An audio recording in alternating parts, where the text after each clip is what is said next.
Okay, YouTube, this is Acid Roots. I've got J Rock's second album, 90059. Now, this has similarities to Kendrick Lamar's Good Kid, Mad City, and in a lot of ways, this is kind of it is in the same vein, which I try to pick out albums that do that sort of thing so people can have the goodness without having to start from scratch every single time.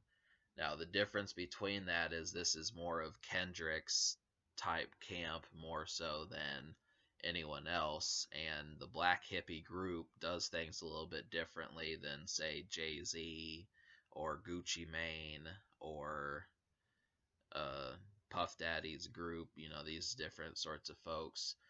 But they are also one of the most popular ones at the moment, and I realized that it just took me a little bit to realize it, mostly because I wasn't ready for their more soulful and disclouded production that they tend to have. Most of these guys are known as being lyricists, and a lot of times all it takes is just them hopping on a remix in order for it to make noise. Collectively, as Black Hippy, there is a Black Hippy song on here, which is all four of the members: Kendrick Lamar, Schoolboy Q, Ab-Soul, and J Rock. But they hadn't done a song since 2012, but they showed up on 2015, this Vice City song.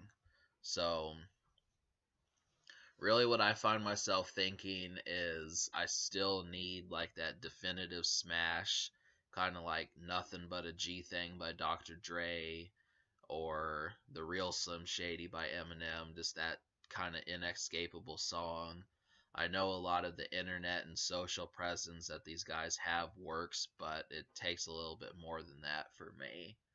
And so, beyond the hype, beyond the clout, and beyond the gossip, this is a pretty decent album. It's to the point. It's 11 songs, and there's a spin-off of a Kendrick Lamar song called Money Trees Deuce, which that one is real kind of smoky, just doesn't feel right type song, but I do appreciate it. My favorite was actually Easy Bake. That was actually one of the best songs on here. I also like The Ways. Those two, most of the songs that happen to feel like they would probably be played in a club or outgoing setting are the ones that I aim for.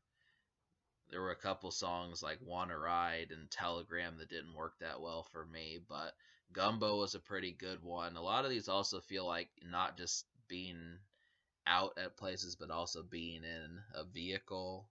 It seems like some of these are songs for that mind setting. Vice City, in particular, that one, that one feels real shady and just kind of a blurred, not really sure what we're gonna do tonight type vibe, but I did appreciate it, and it's good hearing the four of these guys work together. Now, I'm probably gonna wind up buying this album. I think definitely, as much as I need to, I want to buy Follow Me Home, but that's $25 a CD, which is pretty ridiculous. I mean, it's been hard enough. I haven't been able to have the library get it, and I've had to get it myself, but really that's one I want, and some of these songs kind of lead me to wanting it more. So Easy Bake is one of such songs. The single Gumbo is kind of one, but The Ways, Vice City, Money Trees Deuce, all of these have exuding presence on them that I want to see more of. Now, really, the whole thing is the production on this album is so different. It's a different sound than what I'm used to. So there's not really like Mike Will made it, or some of these Zaytoven, these type producers that are kind of with some of the hip of as of 2014-15 groups that have been around. So it's new stuff, but I'm working with it and it's actually getting to be a little bit better. So I'm going to give this album a 6 out of 10. The 6 songs that you need to hear are Easy Bake, Money Trees Deuce, Fly on the Wall, Vice City, Gumbo, and The Ways. The Ways kind of sounds like a club sounding song. Easy Bake is another real shady song. That's probably the one I'd start with, along with The Ways and Vice City. That's the Black Hippy song. I think most people know that one already. But Busta Rhymes shows up on Fly on the Wall, and that one's really soulful. And I mean, it's just, I think that the approach on this is less in your face, and that's the whole thing. Is it's not like, I'm gonna get all up in your face like this. They're kind of more play in the background and coming at you from a different angle. But I do appreciate Easy Bake, especially. That's one that I definitely liked. So the social score, I'm going to give a 5 out of 10 because there were 3 singles. 90059 I didn't appreciate that much, but Gumbo and Money Trees I did. So 2 of these work, and you should pay attention to this more. So obviously the main point of interest is just the fact that Kendrick does not have to be the one who gets the lion's share of the limelight. I think really, if you're gonna fuck with Kendrick, fuck with this whole crew. It's just like the same thing with 50 Cent. If you fuck with 50 Cent, fuck with the rest of G Unit. It's pretty much second nature to do that. It should be a reflex to do such a thing. So it's the same thing with the rest of Black Hippy. I'm kind of hoping that they'll drop an album as a whole, but these guys' solo efforts is, it's starting to prove to me that it's worthwhile.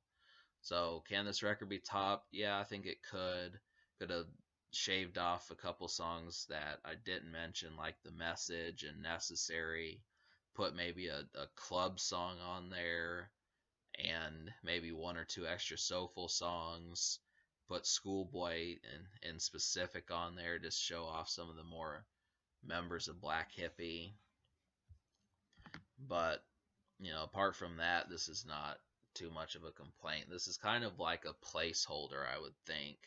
Just enough to get you through those days where you're thinking, damn, I really don't want to wait another 8 months for another Kendrick Lamar verse or another, uh, that type of shit. Wiz Khalifa verse, whatever you're looking for.